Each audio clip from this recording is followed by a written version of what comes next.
Ang dali kong masaktan, pero hindi mo man lang nakita. Kahit maliit na bagay tinatago ko, pero sa totoo lang umiiyak na ako sa sulok ko.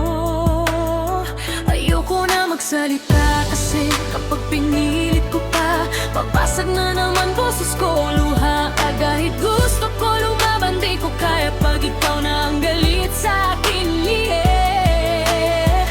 Bakit ba ganito ako? Ba't konting sigaw mo humihina na loob ko? Ba't kapag nagkamali ako, parang ako na naman yung pinakamali sa mundo? Pero mahal, hindi ko sinasadya maging ganito.